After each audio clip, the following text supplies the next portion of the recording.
요한복음 4장 21절에요. 예수께서 이르시되 여자여 내 말을 믿으라. 이 산에서도 말고 예루살렘에서도 말고 너희가 아버지께 예배할 때가 이르리라. 너희는 알지 못하는 것을 예배하고 우리는 아는 것을 예배하노니 이는 구원이 유대인에게서 나니라. 아버지께 참되게 예배하는 자들은 영과 진리로 예배할 때가 오나니 곧 이때라. 아버지께서는 자기에게 이렇게 예배하는 자들을 찾으시느니라. 아멘. 예수님께서는 우물가에서 사마리아 여인을 만나 말씀하고 있습니다. 사마리아 여인은 제사에 대해서 궁금해하고 있었습니다. 그리심산에서 드리는 제사가 진짜인지 예루살렘에서 드리는 제사가 진짜인지 알지 못했기 때문입니다. 그런데 예수님께서는 모두 아니라고 말씀하시면서 영과 진리로 예배할 때가 온다고 했습니다. 곧 이때인데 예수 그리스도를 통하여 예배드리는 때를 말씀하고 있습니다. 영은 헬라어로 퓨뉴마입니다. 성령이고요. 이 단어는 70인역으로 번역된 히브리어로는 르아흐입니다. 마음, 생명, 정신이라는 뜻이고요. 이 단어는 르아흐, 기뻐하다, 흠양하다 라는 뜻에서 유래되었습니다. 영으로 드린다는 의미는 모든 마음과 뜻과 정신을 하나님께 향하여 예배를 드리는 것입니다. 이렇게 하나님께 예배를 드렸을 때에 하나님은 그 예배를 흠양하시고 기뻐하셔서 받으시는 것을 의미하는 것입니다.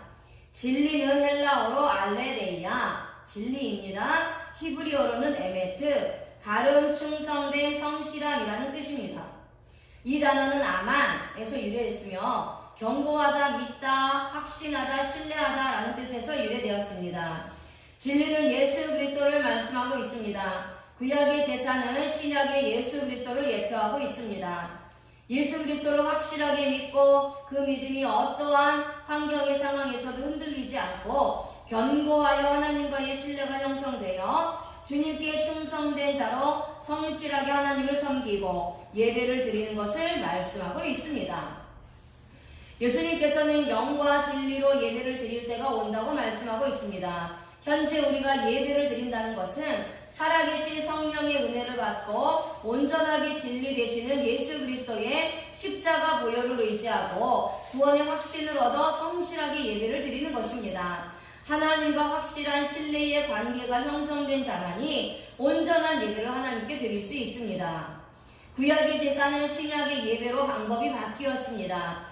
구약은 제사를 드렸지만 신약의 제사는 말씀을 통해서 예수 그리스도의 십자가 보혈로 예배를 드리는 방법으로 바뀐 것입니다.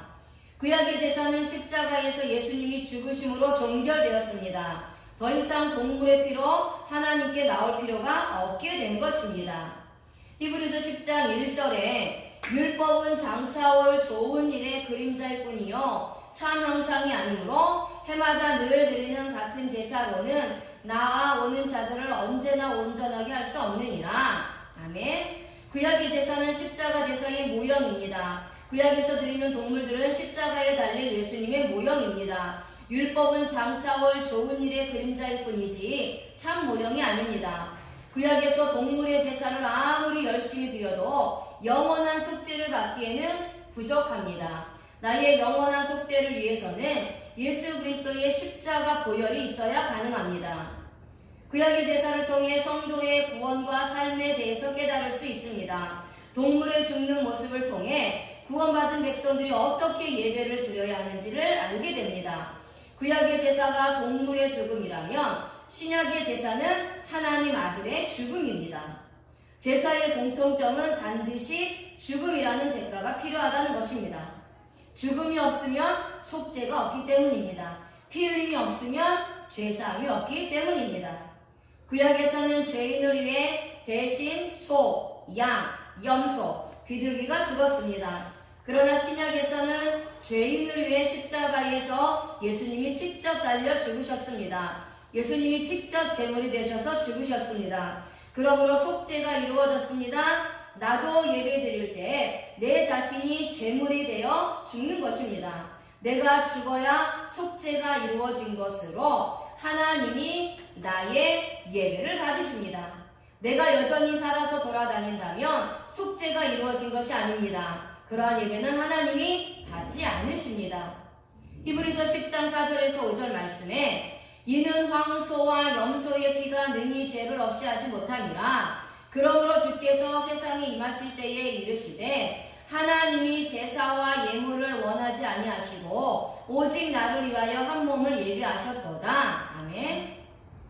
구약의 황소와 염소의 피가 죄를 없이 하지 못하므로 하나님께서는 죄인인 나를 위해 한 몸을 예비하셨습니다. 바로 예수 그리스도입니다. 예비하셨도다. 카타르티저입니다. 동사 직설법 과거 중간태 단수 2인칭의 문법이고요. 준비하다, 회복하다, 완전하게 하다 라는 뜻입니다. 하나님께서 죄인인 나를 완전하게 회복시켜 의로운 자로 새롭게 만들어 주시기 위해 동물의 피로는 부족했습니다. 그래서 하나님의 아들인 예수 그리스도를 통해 죽었던 영혼을 완전하게 살려주시고 천국에 들어갈 수 있는 준비를 하게 해주셨습니다. 하나님께서 나를 위해 예수님을 예비하시고 준비시켜 주신 사실이 실제로 있었습니다. 이 준비는 지금 당장 하신 것이 아닙니다. 만세 전에 이미 준비하셔서 지금 나에게 예수님을 믿게 하심으로 구원에 이르게 하신 것입니다. 나를 위해 예수님을 준비하신 것은 이미 내가 하나님으로부터 만세 전에 선택감을 받았기 때문입니다. 지금은 죄악 가운데 죽었지만 하나님은 나를 만세 전에 선택하셨기 때문에 다시 하나님이 원하시는 의로운 자리로 돌아가게 하시기 위해서는 예수님이 반드시 필요했던 것입니다. 하나님이 예수님을 준비하신 것은 바로 나를 위해서 준비하신 것이라는 것을 말씀하고 있습니다. 히브리어로는 쿤입니다. 준비하다, 성취하다, 확정되다, 박히다 라는 뜻입니다. 하나님께서 나를 위해 예수님을 준비하신 것은 구약의 제사를 성취하신 것입니다. 하나님께서 십자가에서 예수 그리스도를 못 박아 선택한 하나님의 백성들을 위해 죽이시기로 확정하고 작정하신 것입니다. 하나님께서 나를 위해 예수님을 십자가에 죽이시기로 확정하신 것은 너무나 놀라운 하나님의 은혜입니다. 내가 한 것이 없는데 하나님은 거저 나에게 예수 그리스도를 통해 생명을 주신 것입니다. 구약의 제사는 축복을 받을 수 있는 통로입니다. 하나님은 제사를 통해 축복해 주셨습니다. 저주가 끊어지게 하는 것도 제사를 통해서입니다. 제사는 이 정도로 중요합니다. 하나님의 진노를 넘길 수 있는 것은 하나님께 제사를 회복할 때입니다. 신약을 살고 있는 우리도 주님께 드리는 예배가 회복될 때 축복의 통로가 열리는 것입니다. 우리가 하나님의 진노로 인해 환경의 문제로 고통 가운데 있을 때 그 문제를 해결받을 수 있는 길은 예배를 회복하는 것입니다.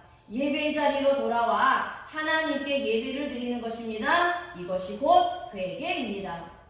예배를 드릴 때 승리의 깃발을 꽂게 되고 모든 저주들이 넘어가고 문제들이 해결되는 것입니다. 인간의 죄로 인해 오는 모든 저주를 양의 피로 해결했던 것이 제사입니다. 우리는 신약의 제사, 즉 예배를 드림으로 예수 그리스도의 피를 통해 저주가 끊어졌고 영으로 죽었던 내가 십자가의 예수님의 피로 살아난 것입니다. 구약의 제사는 하나님과의 교제가 이루어지는 것입니다. 제사는 우리의 헌신을 드리는 것이며 희생을 드리는 것이 제사입니다. 제사는 하나님의 임재를 경험할 수 있는 체험의 통로이며 제사를 통해 하나님의 뜻을 분별할 수 있습니다. 우리는 왜 예배를 드려야 할까요? 예배에는 세 가지의 의미가 있습니다. 첫째는 하나님께 대한 경배입니다. 예배를 통해 하나님을 두려워하게 됩니다. 이것은 무서워하는 것이 아닙니다. 하나님의 존엄하심에, 그 하나님의 거룩하심에, 하나님의 존귀하시고 위대하심에 그것 때문에 우리가 두려워지는 것입니다. 감히 하나님 앞에서 함부로 행동할 수 없고 경건함동할 수 없는 것입니다. 하나님은 위엄이 있으면서도 은혜가 넘치시는 분이며 사랑이 가득한 분입니다. 그런데 우리는 하나님을 너무나 쉽게 생각하여 그분 앞에서 예배를 드릴 때에 함부로 행동하고 말을 합니다. 예배를 드릴 때에 경건함이 우리에게 있어야 합니다. 둘째는 하나님과의 교제가 있습니다. 예배를 통해 하나님을 만날 수 있는 통로가 됩니다. 물론 항상 하나님과의 만남의 교제가 있지만 예배라는 도구를 통해 소통을 하게 됩니다. 아버지가 어느 날 아들에게 시간을 정해놓고 만나자고 했습니다. 이 시간에 맞추어 아들이 오게 됩니다. 이날은 분명히 특별한 날입니다. 아버지와 아들이 대화를 하자는 것입니다. 예배를 통해 하나님과 나와의 소통의 시간을 갖는 것입니다. 예배를 통해 하나님은 복을 내려주시고 나는 하나님께 영광을 돌려드리는 것입니다. 셋째는 하나님께 헌신이 있습니다. 예배를 통해 하나님께 헌신하는 것입니다. 봉사를 통해 하나님이 기뻐하시는 것입니다. 그래서 예배를 의무적으로 나오는 것이 아니라 기쁨으로 나와서 하나님과 교제하고 봉사하면서 즐거워하는 것입니다. 이제 성경의 제사를 통해 하나님과 나와의 관계성이 회복되어야 합니다. 이제부터 하나님께서 기뻐하시는 영과 진리의 예배를 통해 구원의 확신을 갖고 예배를 드리는 저와 여러분들이 되시기를 주님의 이름으로 기도합니다.